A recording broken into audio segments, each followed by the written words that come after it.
इद्दत की हिकमतें क्या फ़ुक़हा ने बयान की है। चनांचे इस्लाम की नज़र में रिश्ते निकाह और नसब की बहुत ही अहमियत अल्लाह ताला ने बयान की है। निकाह ऐसी चीज़ नहीं कि जब चाहे और जिससे चाहे बिला किसी रुकावट के अंजाम दे ले, हर अरू गैरू से निकाह का फ़ेल अंजाम दे ले, ऐसा भी नहीं है। बल्कि शरीयत ने निकाह के मकासद और तकाज़ों को पेश नज़र रखते हुए बहुत से अहकामात शरीयत में उम्मत पर अल्लाह ताला ने नाफिज फरमाया है, अपने बंदों पर नाफिज फरमाया है। अपने महबूब सल्लल्लाहु अलैहि वसल्लम की तई अपनी उम्मत पर, आपकी उम्मत पर बहुत से अहकामात को नाफिज फरमाए हैं, जिनका लिहाज रखना हर शख्स के लिए कभी तो फ़र्ज़ होता है, कभी वाजिब होता है, कभी सुन्नत होता है, कहीं मुस्तहब होता है, कहीं ज़रूरी होता है। ये अलग अलग एतबार से होता है। बहरहाल जिनका लिहाज रखना ये एक ज़रूरी अमर है।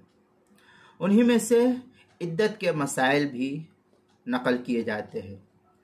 इस्लाम में ये जायज़ नहीं है कि शौहर के तलाक देते ही या उसकी वफ़ात पाते ही उस औरत से फ़ौरन दूसरा मर्द जो है निकाह कर लिए, ऐसा नहीं है।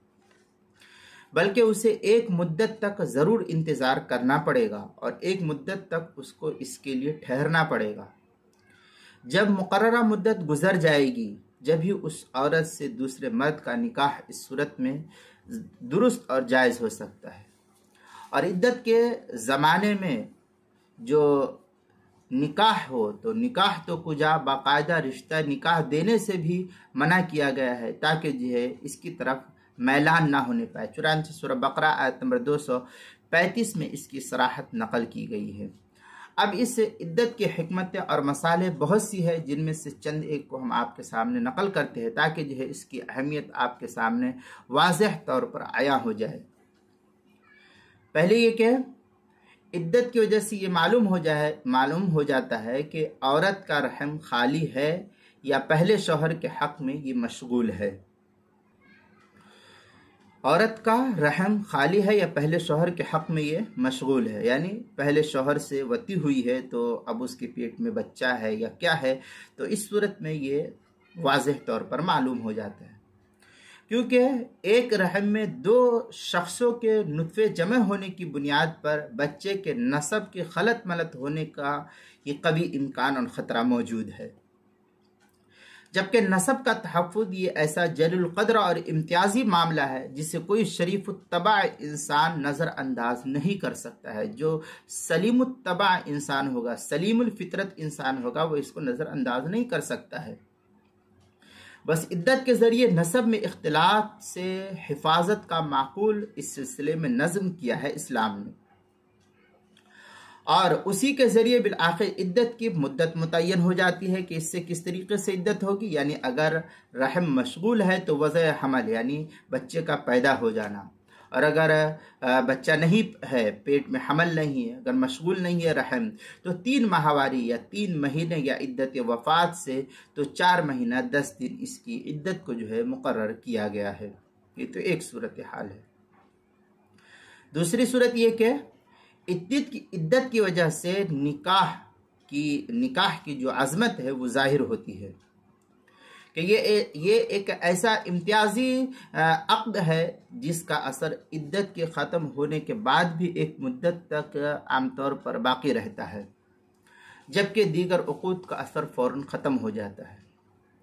तीसरी सूरत हाल ये है कि इद्दत में अक़्द निकाह ख़त्म होने पर एक तरह से मुक़र्ररा मुद्दत तक गम का भी इजहार होता है।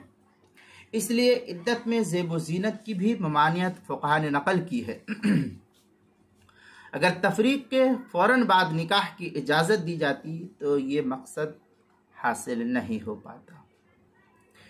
चौथी सूरत ये कि इद्दत का एक ख़ास फ़ायदा फ़ुक़हा ने यह भी नक़ल किया है कि दौरान इद्दत ज़ौजैन अपनी और बच्चों की मसलहत से दोबारा निकाह कायम करने पर आमतौर पर आमादा भी हो सकते हैं, जिसमें आम हालात में उन सब के लिए दूसरा रिश्ता कायम करने से ज़्यादा मसलहतें वाबस्ता हो सकती है।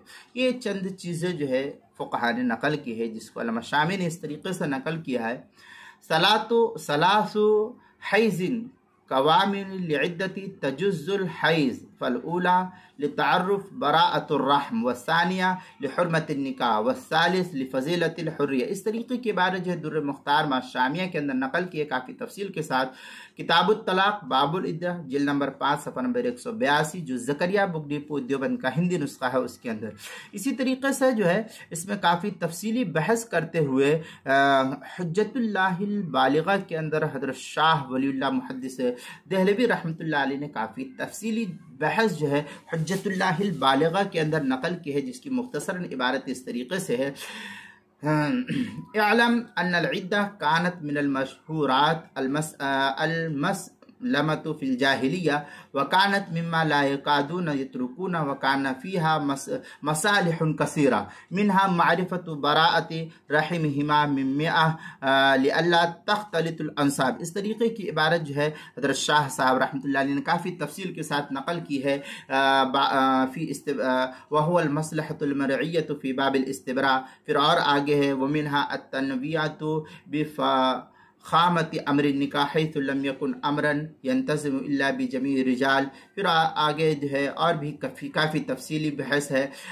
वमिनहा अन्ना मसालिहुन निकाह ला ततिम्मु हत्ता युवत्तना अनफुसहुमा अला इदामती हादिल अक़्द ज़ाहिरन। इस तरीके की इबारत जो है हुज्जतुल्लाहिल बालिगा के अंदर नकल की हज़रत शाह वलीउल्लाह मुहद्दिस देहलवी रहमतुल्लाह अलैह ने जो मकतबा हिजाज बुक डिपो देवबंद का हिंदी नुस्खा उसकी दूसरी जो सफ़ा 367 और हाशिया रद्दुल मुख्तार जो ज़करिया बुक डिपो देवबंद का हिंदी नुस्खा है उसकी 5वीं जो सफ़ा 177 जो शेख आदिल अहमद अब्दुल मौजूद और शेख मोहम्मद मुअव्विज़ की तहक़ीक़ के साथ छपा हुआ नुस्खा है, उसके अंदर ये काफ़ी तफसीली बहस जो है नकल की है। इसी तरीके से किताबुल मसाइल की 5वीं जिल्द सफ़ा 368, 369 और इसी तरीके से 370 पर भी इसको काफ़ी तफसील के साथ नकल किया है। यहाँ भी इसको देखा जा सकता है कि अल्लाह ताला ने क्या हिकमत नकल की है।